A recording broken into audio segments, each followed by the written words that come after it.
Hello சொந்தங்களே, அஸ்ஸலாமு அலைக்கம். எல்லாம் எப்படி இருக்கீங்க? நம்ம ஃபேன்சி கிச்சனில் ரவை கிச்சடி செய்வோம். காலை டிஃபனுக்கு, நைட்டு டின்னருக்கு எப்படி செய்யலாம்னு பார்ப்போம். இது நம்ம கொஞ்சம் நெய் ஊற்றி ரவையை வறுத்துக்குவோம். இதுக்கு வந்து 1/2 கிலோ ரவை எடுத்துருக்கோம். அதை போட்டு வறுத்துக்கலாம்.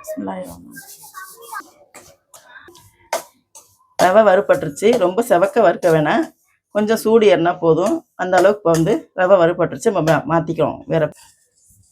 இப்போ வந்து நம்ம 100 மில்லி எண்ணெய் ஊற்றிக்கலாம். கடுகு உளுந்து போட்டு வெடிக்க வச்சுக்குவோம். ஒரு கைப்பிடி அளவு கடலைப்பருப்பு போட்டுக்குவோம். ஒரு கைப்பிடி அளவு முந்திரி பருப்பு போட்டுக்கலாம். கொஞ்சம் கருவேப்பிலை போட்டுக்குவோம். 3 பச்சை மிளகாய் கீழே வச்சுருக்கோம், அதை போட்டுக்குவோம். 1/2 ஸ்பூன் பெருங்காயத்தூள் போட்டுக்கலாம். 2 பெரிய வெங்காயத்தை அறுத்து வச்சுருக்கோம், அதை போட்டுக்குவோம். வெங்காயம் கொஞ்சம் கண்ணாடி பதம் வர வரைக்கும் வதக்கிக்குவோம். ஒரு தக்காளி அறுத்து வச்சுருக்கோம், அதை போட்டுக்குவோம்.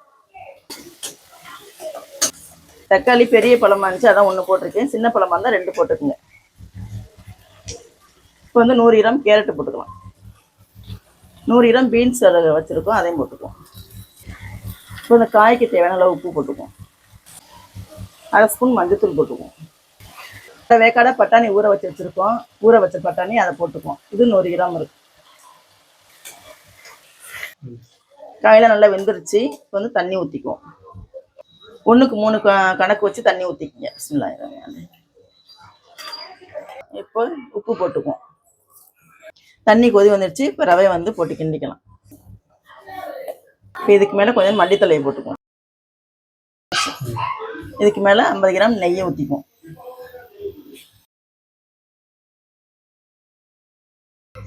இப்போ நெய்யை ஊற்றி நல்லா ஒரு பெரட்டி விட்டுட்டு எடுத்து பரிமாறினா சூப்பரான ரவை கிச்சடி ரெடி ஆயிடுச்சு. இதே போல் நீங்களும் உங்கள் வீட்டில் செஞ்சு சாப்பிட்டு பார்த்துட்டு எப்படின்னு கமெண்ட்டில் சொல்லுங்கள். மற்றவங்க ஷேர் பண்ணுங்கள், சப்ஸ்கிரைப் பண்ணுங்கள். இன்ஸ்டாவிலையும் ஃபேஸ்புக்லையும் பார்க்குறவங்க ஃபாலோ பண்ணிக்கங்க. அஸ்ஸலாமு அலைக்கும் வரஹ்மத்துல்லாஹி வபரகாத்துஹு.